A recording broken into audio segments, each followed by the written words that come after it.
18 তারিখে বিকাল 4:30 নামা হবে। যদি এর আগে মুক্তি দেওয়া না হয় এদেশ অচল হয়ে যাবে ইনশাআল্লাহ।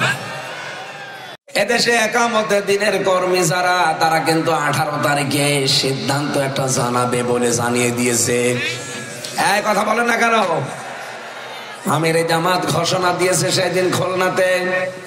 উনি জানিয়েছে আমরা এটিএম আজহারুল ইসলামকে মুক্তি না দিলে কিন্তু রাস্তায় নামতে বাধ্য হব।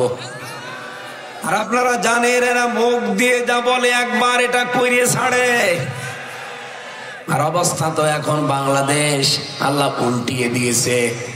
এই জন্য দায়িত্বে যারা আছেন, আমরা এদেশের 18 কোটি মানুষই এই নিরপরাধ মানুষের পক্ষে দাঁড়িয়ে ওই হুদায়বিয়ার মতো কিন্তু শপথ নিয়ে ফেলেছি।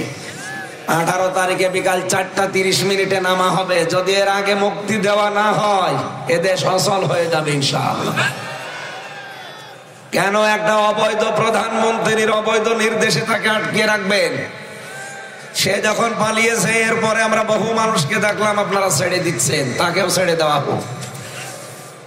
এটা মুরব্বী মানুষ। শুধু একামতে দিনের দায়িত্বে যদি না আসতো, বামপন্থী রাজনীতি করলে উনি আজকে মন্ত্রী থাকতো। এই কথা বলছেন না কেন? আল্লাহ রাব্বুল আলামিন তার এই মাজলুম গোলামকে যেন আবার তার পরিবারের কাছে ফিরিয়ে দেন।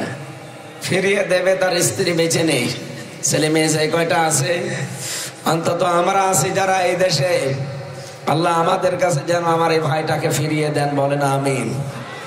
এই রেকর্ড হচ্ছে, এই আওয়াজটা সারা বাংলাদেশে চলে গেছে, লাইভ চলছে। সবাইকে আহ্বান জানাচ্ছি, নিরপরাধ মানুষের পক্ষে যদি থাকেন, কিছু যদি করতে নাও পারেন, ইব্রাহিম আলাইহিস সালামকে আগুনে ফেলেছিল, ফুৎকার দিয়েছিল কাংলাস যে আগুন যেন আরো জ্বলে, এজন্য ওরে মেরে ফেললে 10টা নেকি হয়।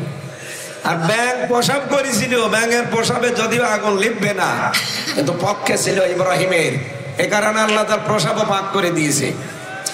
সুতরাং আজ নিরপরাধ শুধু এটিএম আজহারুল ইসলাম না, যত মানুষ নিরপরাধ পড়িয়াছে আমরা চাই সবাইকে মুক্তি দেওয়া হোক।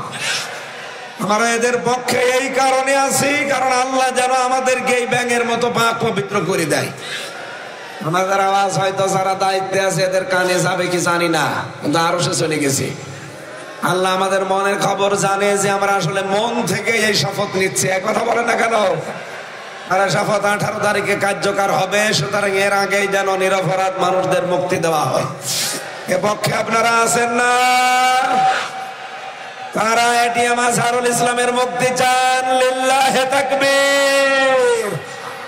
এই দেখেন তো, হাত তোলেননি কেন?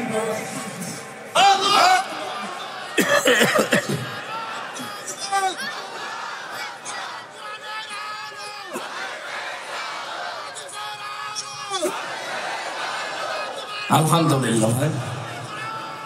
বসে বসে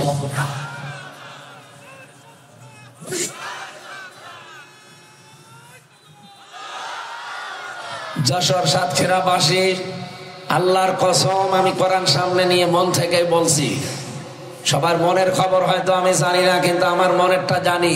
18 তারিখের আগে আমরা চাই এই নিরপরাধ মানুষকে যেন মুক্তি দিয়ে দেয়। আমরা ওনার জেল গেট থেকে নিয়ে আসতে চাই 18 তারিখে। কথা বলেন না কেন? লুৎফুজ্জামান বাবরকে ছেড়ে দিলেন কোন কারণে? তিনিও তো এর ওইরকমই ফাঁসির আসামি ছিলেন। আপনি আইন দেখাতে যাবেন না, সব আইন আমাদের জানা আছে। সুতরাং সামনে কোনো আইন চলবে না। এখন অনেকেই বলতে চাচ্ছে এখনো পর্যন্ত নিবন্ধন ফেরত পায়নি, 300 আসনের প্রার্থী দেবে, কি করি? আরে নিবন্ধন লাগবে না। এদেশে আল্লাহ রাব্বুল আলামিন ইসলামের আলো যেহেতু জ্বালিয়ে দিয়েছেন, দলে দলে দেখতে পাচ্ছেন না, মানুষ পালে পালে ইসলামে আসতেছে। শুধু যশোর সাতক্ষীরা না, বাংলাদেশে কোনো জেলা আমার বাদ নেই, সব জায়গার অবস্থা একই। আন্তর্জাতিক রিপোর্ট গুলো দেখেছেন, আগস্টের 5 তারিখের আগে এদেশের মানুষ 100 জনের 15 জন মানুষ চাইতো যে দিন কায়েম হোক, মাত্র 15 জন।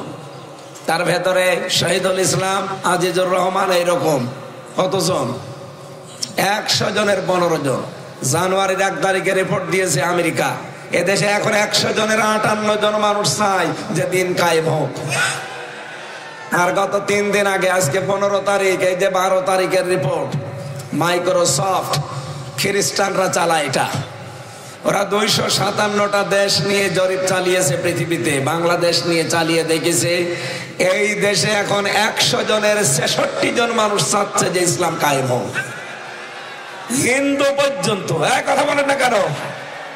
গাইবান্ধায় দেখেননি একজন হিন্দু পুরোহিত ঠাকুর, সে পর্যন্ত জানিয়েছে যে ইসলাম আসলে আমরা সবচাইতে বেশি নিরাপদে থাকতে পারবো। একটা হিন্দু যদি চায় আপনার কি হয়েছে? সুতরাং আমরা চর্ম চোখে দেখতে চাই 56,000 বর্গ মাইল আল্লাহর এই কালাম দিয়ে চলছে। কথা বলেন না কেন? এটি আমার আজহারুল ইসলামের মুক্তি, এটা রাজনৈতিক ব্যাপার না, এটা আমার ইমানের ব্যাপার। আমি জেনে শুনে কেন একজন মুসলিম মানুষকে এভাবে মৃত্যুর দিকে ঠেলে দেব? ওরা হযরত ওসমানকে নিরপরাধ মানুষ মেরে ফেলেছে এই ঘোষণা দিয়েছিল শুধু। নবীজির মতো এরকম নরম দিলের মানুষ গরম হয়ে গেলেন, বলেন না দরকার হয় 1399 জন জীবন দেব আজকে, তাও মদিনায় ফেরত যাব না যতক্ষণ পর্যন্ত ওসমান হত্যার বদলা নিতে না পারে।